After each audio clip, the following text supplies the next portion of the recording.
Hello everyone, আসসালামু আলাইকুম। মূলত আমি হচ্ছে কারো পার্সোনাল বিষয় নিয়ে, পার্সোনাল কোনো টপিক নিয়ে কখনোই আলোচনা করি না বা এই জিনিসটা আমি পছন্দও করি না। তবে আমাদের বরিশালের তানিশা আপুর ইতিমধ্যে বিয়ে হয়ে গেছে, সেটা আমরা সবাই জানি। হ্যাঁ, যেহেতু সে একজন ভাইরাল পার্সন, সো তার বিয়ে হয়েছে এটা সবাই জানবে, এটাই স্বাভাবিক। তার বিয়ে হওয়ার সাথে সাথে এখন হচ্ছে কিছু পাবলিক সোশ্যাল মিডিয়ায় এসে তার এমন কিছু পুরনো ছবি আপলোড করতেছে এবং ভিডিও আপলোড করে এই জিনিসটা শিওর করার চেষ্টা করতেছে যে তার বিয়ে নাকি আরও 7-8 বছর আগে হয়ে গেছে। এমনকি এত বছর সে এই বিয়ে গোপন রেখে আবার নতুন করে সেই স্বামীকেই বিয়ে করেছে। আরে ভাই, যদি সে আরও 7-8 বছর আগে বিবাহ করেও থাকে, সেই স্বামীকে এখন নতুন করে অনুষ্ঠান করে যদি আবার ঢাকঢোল পিটিয়ে বিয়ে করে, তাহলে আপত্তি কোথায়? মানুষের সমস্যা কোথায়? আমি সেই জিনিসটাই বুঝি না।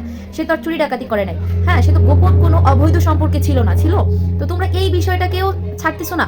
মেয়েটা বিয়ে হলো একদিন হয় না, এর ভিতরে তার সেই পাস্ট টাইনা টুইনা সামনে আয়না তারে নিয়ে আবার নোংরামি ছড়াচ্ছ। এগুলো কেন ভাই? তোমার তাকে ভালো না লাগতে পারে, বাস ভালো দেখো না, সমস্যা কোথায়?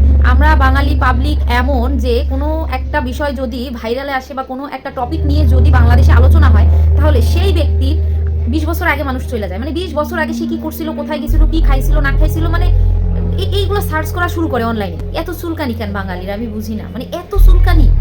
মেয়েটা বিয়ে করছে একদিন হয় নাই, এর ভিতরে তার সেই 7-8 বছর আগের ভিডিও, ছবি, হ্যাঁ সেগুলো নাকি বিয়ের ভিডিও, বিয়ের ছবি। হ্যাঁ, মানলাম সেটা ঠিক আছে যে বিয়ের ছবি, এই ছেলে কি সে বিয়ে করছিল, সেই ঘটনাটাকে আবার এখন আবার সামনে টাইনা কেন আনতে হবে? মানুষ মানুষের ভালোই সহ্য করতে পারে না, মানে মানুষ যে একটু সুখে থাকবে সেইটা মানুষ চোখে দেখতে সহ্যই করতে পারে না। মানুষের সুখ মানুষ টোটালি সহ্য করতে পারে না। আমরা এমন এক বাঙালি। হ্যাঁ, কি অবস্থা!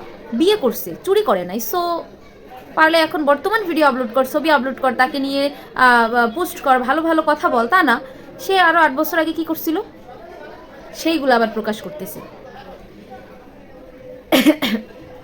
মেয়েটা কি করছিল 7-8 বছর আগে, আর কি করছিল না, এখন বর্তমানে সেই বিষয় নিয়ে এত আলোচনা, এত কথা। তাও আর ভালো কথা বলতে তাহলে একটা কথা হইতো।